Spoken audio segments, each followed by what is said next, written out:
ಕಡಲ ತಡಿಯ ಪ್ರಕೃತಿ ರಮಣೀಯ ತಾಣದಲ್ಲಿ ಪರಶುರಾಮನ ಕ್ಷೇತ್ರವೆಂದೇ ಖ್ಯಾತಿವೆತ್ತ ಕದ್ರಿ ಶ್ರೀ ಮಂಜುನಾಥ ದೇವಸ್ಥಾನ ಬ್ರಹ್ಮಕಲಶೋತ್ಸವದ ಸಂಭ್ರಮದಲ್ಲಿ ಮಿಂದೇಳುತ್ತಿದ್ದು ಪ್ರತಿನಿತ್ಯವೂ ಧಾರ್ಮಿಕ ಸಾಂಸ್ಕೃತಿಕ ಕಾರ್ಯಕ್ರಮ ನಡೆಯುತ್ತಿದೆ. ಮೇ 2ರಂದು ಸಾಮೂಹಿಕ ಪ್ರಾರ್ಥನೆ, ತೋರಣ ಮುಹೂರ್ತ, ಉಗ್ರಾಣ ಮುಹೂರ್ತದೊಂದಿಗೆ ವೈದಿಕ ಕಾರ್ಯಕ್ರಮಗಳು ಆರಂಭಗೊಂಡಿದ್ದು, ಬ್ರಹ್ಮಕಲಶೋತ್ಸವದ 4ನೇ ದಿನವಾದ ಭಾನುವಾರ ಕ್ಷೇತ್ರದಲ್ಲಿ ಭಕ್ತ ಸಾಗರ ಹರಿದು ಬಂದಿತ್ತು.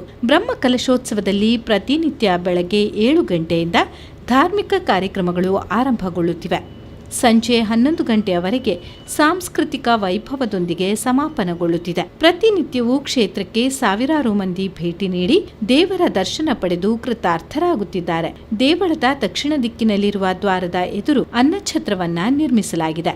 ರಾಜಬೀದಿಯುದ್ದಕ್ಕೂ ಭಕ್ತರ ಅನುಕೂಲಕ್ಕೆ ಛಪ್ಪರ ನಿರ್ಮಾಣ ಮಾಡಲಾಗಿದೆ. ದೇವಳಕ್ಕೆ ಬರುವ ಭಕ್ತರ ಅನುಕೂಲಕ್ಕಾಗಿ ದ್ವಿಚಕ್ರ ಹಾಗೂ ಕಾರುಗಳಿಗೆ ಪ್ರತ್ಯೇಕ ವಾಹನ ಪಾರ್ಕಿಂಗ್ ವ್ಯವಸ್ಥೆ ಮಾಡಲಾಗಿದೆ. ಕ್ಷೇತ್ರದಲ್ಲಿ ಅನ್ನದಾನ ಸೇವೆ, ಪ್ರಸಾದ ವಿತರಣೆ, ಪಾರ್ಕಿಂಗ್ ವ್ಯವಸ್ಥೆ, ಸೇವಾ ಕೌಂಟರ್ ಸೇರಿದಂತೆ ಪ್ರತಿಯೊಂದು ಕಡೆಗಳಲ್ಲೂ ಕಾರ್ಯಕರ್ತರ ದಂಡು ಅವಿರತವಾಗಿ ಶ್ರಮಿಸುತ್ತಿದೆ. ಶಾಲೆಗೆ ರಜೆಯಾದ ಕಾರಣ ಮಹಿಳೆಯರು, ಮಕ್ಕಳು ದೇವರ ಸೇವೆಯಲ್ಲಿ ಹೆಚ್ಚಿನ ಸಂಖ್ಯೆಯಲ್ಲಿ ತೊಡಗಿಸಿಕೊಂಡಿದ್ದಾರೆ.